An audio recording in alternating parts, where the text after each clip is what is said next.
and to explore how we can go about with our life in Britain as a Muslim, at the same time as a British. We have well experienced personality in the studio who is mashallah quite young, around 40, born in 1965 in Mumbai in India.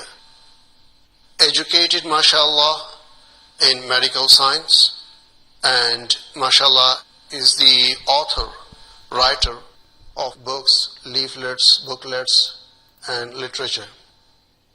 He is well known in the world for his work, and Allah subhanahu wa ta'ala has given him mashallah the skills, the energy and the resources to pass the message of Allah subhanahu wa ta'ala to the international community through media, which hardly anyone else have at this present time. Let me introduce you to Dr. Zakir Naik. Assalamu alaikum wa rahmatullahi wa barakatuh. Wa alaikum assalam wa rahmatullahi wa barakatuh. It is our pleasure that mashallah you are here in the Studio of Islam channel. It's my pleasure too. Jazakumullah. Dr. Zakir, just would like to start very briefly about your childhood. Mashallah, there are many of your fans here who admire your work, appreciate your life, but they just want to find out a little bit about yourself, whatever you can give us. How was your childhood and where education was taking place, and perhaps any of your teachers who you can give us some light about them. Rabbi shrah li sadri wa yassir li amri wahlul 'uqdatam min lisani yafqahu qawli. I was, alhamdulillah, born in the city of Mumbai in 1965. I was educated in the St. Peter's High School, and I passed my graduation as a medical doctor from Nair Hospital in Bombay. And while I was doing my second year MBBS in the medical college, I met Sheikh Ahmed Deedat. And it was he who inspired me into this field of dawah. And after acquiring inspiration from him, that's how I got involved in the field of dawah. Previously, I used to give about 2 hours dawah and remaining medical practice. Then it was 50% both. Since the past about 13 years, alhamdulillah, now I'm full-time involved in the field of dawah, and I've given up my practice. My father is a psychiatrist. My brother is a medical doctor. It was a desire of my mother that I should become somewhat like Chris Bernard.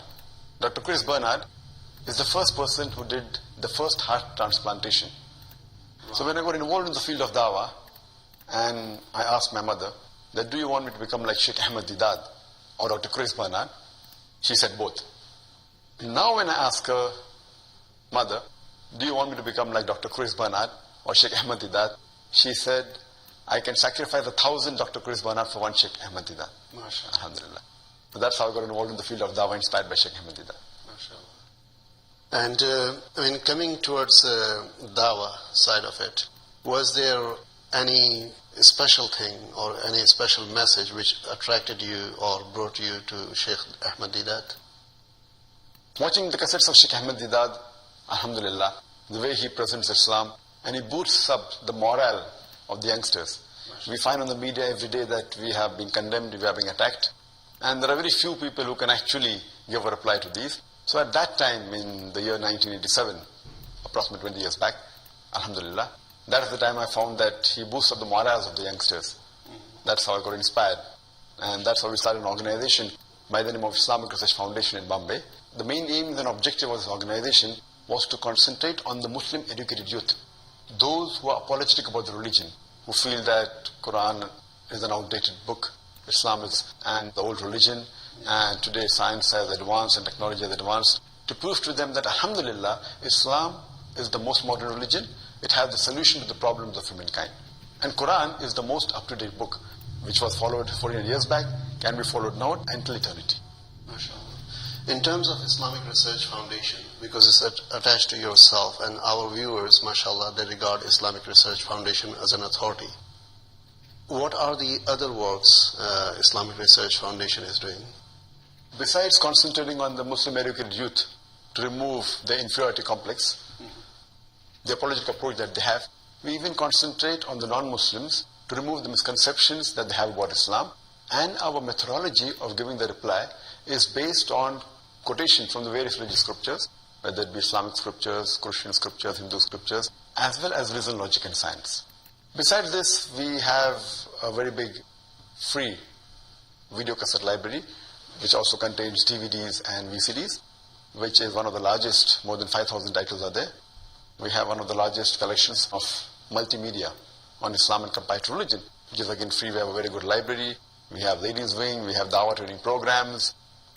We regularly have several lectures every week, for ladies separately, for gents separately.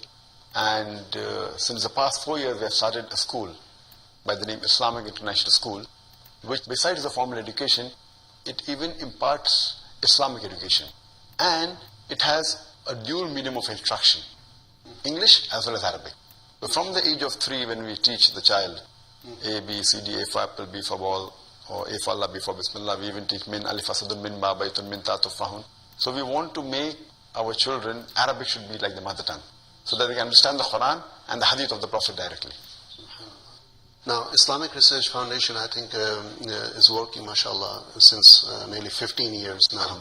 And basically, would you give some idea how much, you can say, support you have in terms of personality, in terms of staff and volunteers, and how many people are involved in that organization? As far as private dawah organizations are concerned, alhamdulillah, dawah, I mean those that work amongst the non-Muslims. Amongst the private dawah organizations, alhamdulillah, we are one of the largest dawah organizations in the world, alhamdulillah. Mashallah. We have more than 70 full-time paid employees. Mashallah. School staff is separate, more than 100. Yes. And inshallah, we will be very shortly launching channel. That's right. That is the Peace TV, which will be coming inshallah within the next 1.5 months before Ramadan. Okay, mashallah. And the name will be Peace TV, and it will be beamed in Middle East, Asia, Europe, Africa and Australia. And inshallah within the next 6 months it will even go to states and throughout the world, inshallah. So there we'll have a staff of more than 125, 150. Yes, mashallah. I would like to congratulate you on that, and the other thing is that you have selected a very nice name for that, Peace TV, mashallah. Very good name, subhanallah.